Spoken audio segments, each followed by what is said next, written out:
In a world that applauds hustle, noise, and schedules, so packed they hardly leave room for breath. And it's stealing our children while we're distracted. I want to say something bold but true. This world doesn't need more busy mothers. It needs more present mothers. This video is a quiet invitation. Not to do more, but to be here, more fully, more honestly, more tenderly, and choose to show up with our hearts, not just our hands. Let's talk about the power of presence in motherhood. Somewhere, we were sold the lie that the busier you are, the more valuable you must be. That a full calendar equals success. That rest is laziness. Even as mothers, we often feel like we need to do it all to prove we're doing enough. But the truth?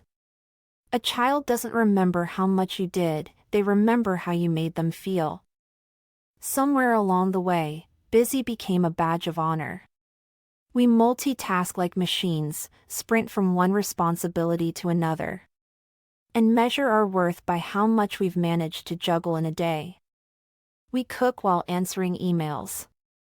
We scroll while pretending to listen.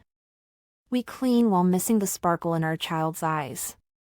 And while the world may praise our productivity, our children may be starving for our presence.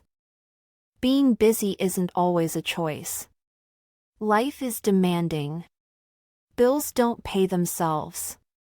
But when busy becomes our identity, our excuse, our default, we risk becoming emotionally absent even when we're physically there. Being present doesn't require perfection. It's not about creating Instagram-worthy moments.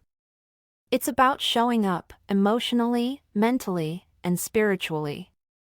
Presence looks like saying "I see you" when they walk in, putting down the phone during dinner, looking your child in the eyes when they speak, slowing down to notice their mood, their energy, their unspoken words, sitting beside them, not to fix, but to feel.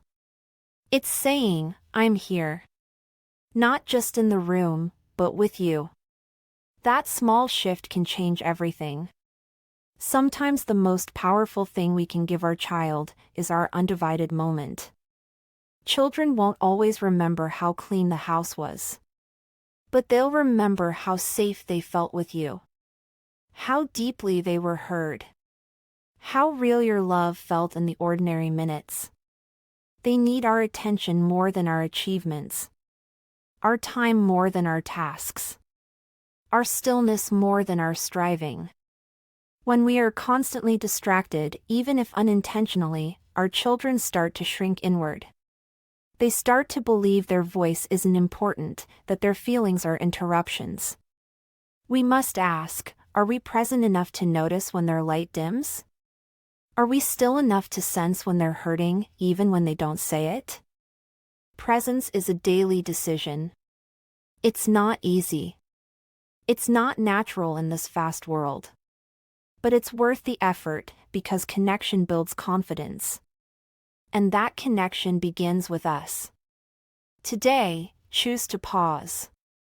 Take 5 minutes to truly engage, no phone, no task, just presence. And watch what shifts in your home, and in your heart. Many of us come from homes where presence was rare. Our mothers were tired. Our caregivers were overwhelmed. So now we repeat the cycle, thinking it's normal to run on empty. But we can be the ones to break it. To say, "I will not pass down stress as inheritance. I will model rest. I will model presence." Presence creates safety. Safety creates connection. And connection is the soil where self-worth, resilience, and peace grow. When your child looks back one day, may they say, "My mom wasn't perfect, but she was here, and I always felt loved." That is everything. Let's give our children more of us. Not a busier version, but a softer, steadier, more available one. And if no one has told you today, Mama, you are enough. You are needed. You are loved. We don't have to be perfect mothers. But we can be present mothers. And in this noisy world, that presence is a gift, one only you can give.